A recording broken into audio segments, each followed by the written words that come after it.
Bonjour à toutes et à tous, je suis ravi de vous retrouver pour un nouveau numéro du Rendez-vous de l'Info. Je me trouve actuellement en plein cœur de Troyes devant la Cité du Vitrail qui va ouvrir dans quelques mois. Nous sommes ici car justement notre reportage aujourd'hui parle de vitraux. Pour cela, direction Nogent-sur-Seine où le musée Camille Claudel propose une exposition consacrée à l'artiste peintre Fabienne Verdier. Rencontre avec la conservatrice du musée, Cécile Bertrand. Cécile Bertrand, bonjour. Merci de nous accueillir ici au musée Camille Claudel. Bonjour, bienvenue. Merci, c'est gentil. Est-ce que vous pourriez tout d'abord nous présenter en quelques mots cette exposition? Alors cette exposition a pour point de départ les vitraux que l'artiste Fabienne Verdier a réalisés pour le chœur de l'église de Nogent-sur-Seine en collaboration avec le maître verrier Flavie Vincent Petit. Et nous présentons toute l'aventure qu'a été la création de ces vitraux, toutes les recherches techniques que les deux femmes ont réalisées pour inventer une nouvelle technique, une nouvelle manière d'utiliser la grisaille et le jaune d'argent. Et nous présentons également l'esthétique de Fabienne Verdier à travers ses tableaux et la manière dont ensuite elle l'adapte dans ce nouveau médium pour elle qu'est le vitrail. Alors on est devant un gigantesque pinceau. Oui. Est-ce que vous pourriez nous expliquer quelle est sa fonction?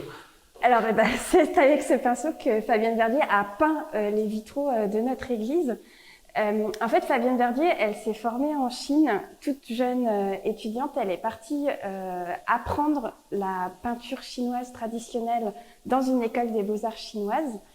Et elle y est restée 10 ans pour vraiment approfondir cet apprentissage, apprendre également la calligraphie, la philosophie, la pensée chinoise.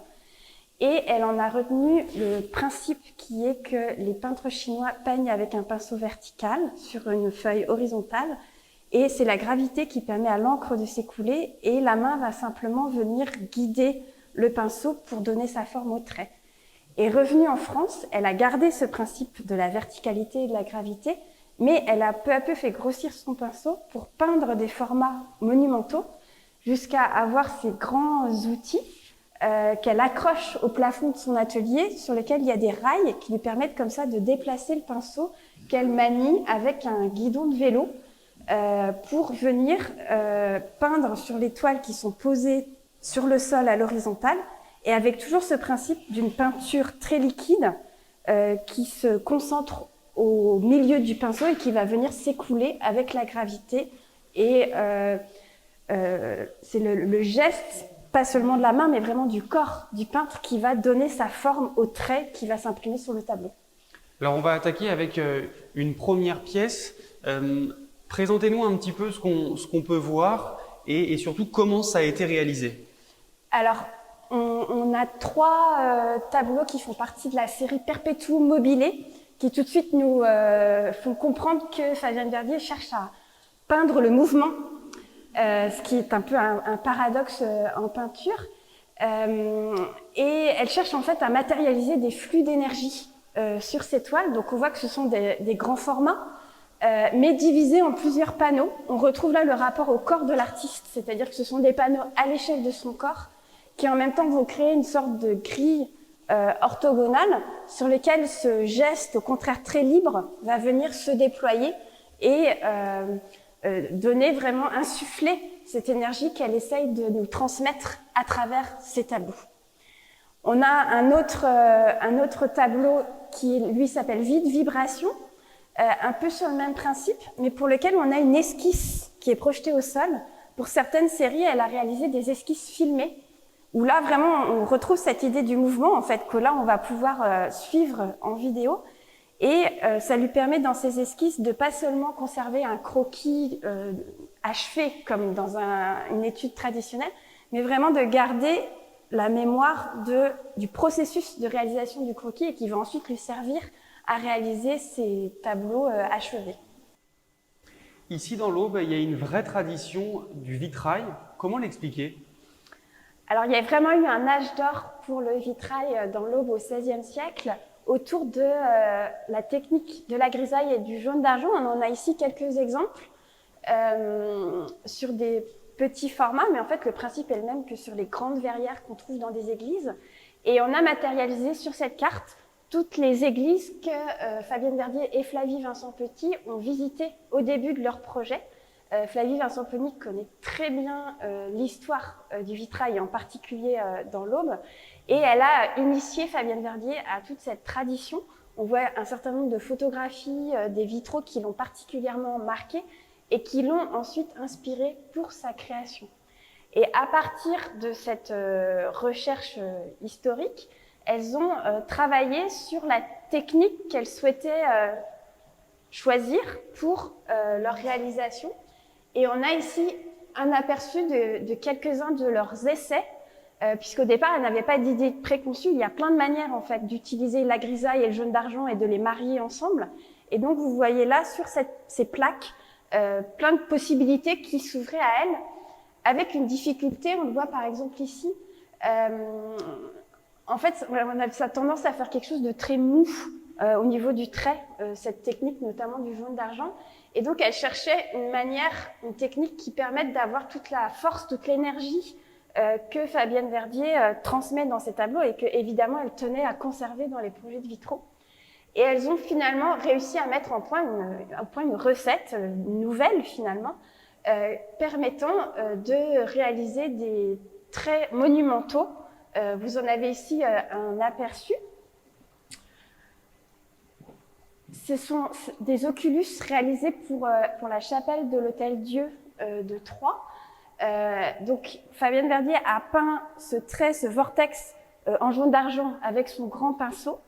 Et ensuite, Flavie Vincent-Ponny a appliqué la grisaille sur le fond qui, du coup, est venue épouser les contours du trait en jaune d'argent. Et on a ainsi ce contraste entre le jaune d'argent qui est transparent, derrière lequel on peut lire le paysage, et la grisaille qui, elle, est opalescente et qui laisse passer uniquement la lumière.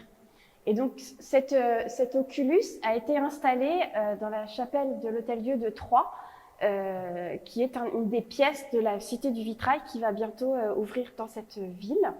Mais elles en avaient en fait réalisé 3 exemplaires. Elles font toujours plusieurs exemplaires de leurs vitraux pour déjà pallier d'éventuels accidents de cuisson et pour également pouvoir choisir une des versions après la cuisson, puisque ça n'est que quand le vitrail sort du four qu'on voit le réel résultat de l'œuvre tel qu'il est vraiment achevé.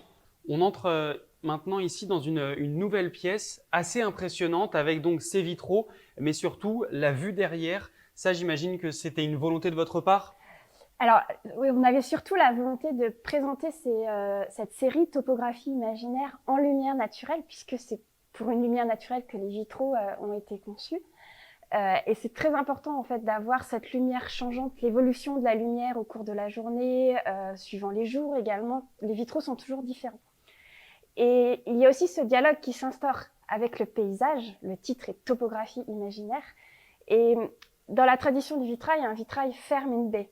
Ici, au contraire, le vitrail est présenté au centre d'une fenêtre et on a le paysage tout autour qui va venir dialoguer avec les vitraux qui sont intégrés dans le paysage. Notre reportage ne s'arrête pas là. Nous sommes allés ensuite à Romilly-sur-Seine afin de rencontrer Sandra Roger, journaliste à l'Est Éclair.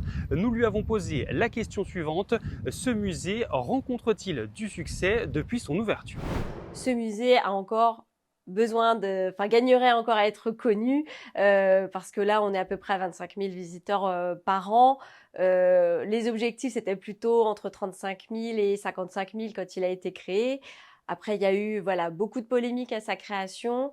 Il y a eu la crise sanitaire, mais c'est un très beau musée qui gagne encore à être connu. On termine cette édition en prenant la direction de Reims où l'école de commerce Neoma vient de dévoiler son nouveau campus. Regardez.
C'est la fin de cette édition. Merci pour votre fidélité. Je vous retrouve ce jeudi à partir de 18 h pour un nouveau numéro du Rendez-vous de l'info.